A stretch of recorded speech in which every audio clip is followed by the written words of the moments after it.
Many institutions face the challenges of disclosure around sexual violence today because there's a heightened awareness of the whole issue across the sector, and not just in the sector but in the wider community, both nationally in Australia and even globally, as we know from all the statistics that are around. So the challenges really are about understanding how best to support staff and students in all of that environment. I think training is essential for staff in this area because you don't often come across sexual violence in your day-to-day experience. So for a lot of people, it's not part of their lived experience. And like anything else which you meet for the first time, it can be a little bit confronting. And therefore, I think having the opportunity to reflect on the issues of sexual violence and to think about how you might respond, how you might best support people, be it students or staff, I think is a very vital role for the universities today. I think the factors that are most crucial when we're supporting staff is really the appropriateness of the language that they use, how they approach the individual, the survivor, how they interact with the survivor, making sure the questions are not leading them in any particular way but are open and not judgmental. So there's all those kinds of issues, I think, in the very, if you like, confronting time of the process.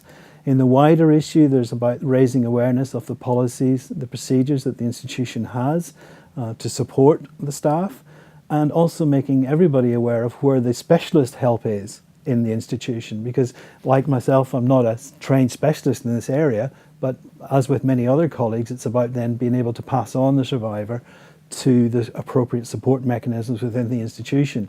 And even in a relatively small institution, sometimes people don't necessarily know everything that's available to support people. So I think there's a lot of work to be done in that space. I think what we could say is missing from existing university approaches is a universality of approach.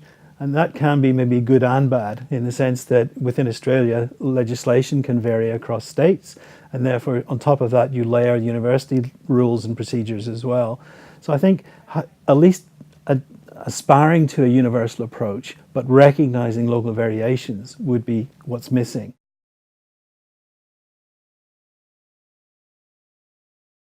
The Epigeum course that's being developed is really timely and addresses, I think, a key need in the market, which is to provide people with the opportunity to reflect on, the context of sexual violence, what we mean by sexual violence, how would we support a survivor, and then what are some of the legal implications of that, and what they can do to support an individual, as well as protecting themselves from some of the issues that might be associated with sexual violence.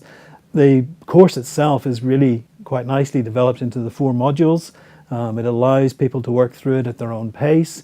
The way it's built and designed with interactivity and little exercises, I think is just ideal for an introduction to this whole area of responding to sexual disclosures. I chose to get involved because really I led the work here at Southern Cross University on the hunting ground, and we worked with the student associations in rolling out the showing of the movie and the associated discussion panels with it. And then through that work we really realised that we had more work to do in terms of the policy procedure side, in terms of the practical side of supporting people. So the Epigeum module really just gave me an opportunity to learn more for myself, but at the same time then be able to pass that on to other colleagues and to work with a group of people who are much more experienced than me, but of which I could see the benefits for my institution. And I think the more people that are providing materials in this area can only benefit the broader society that we're trying to serve.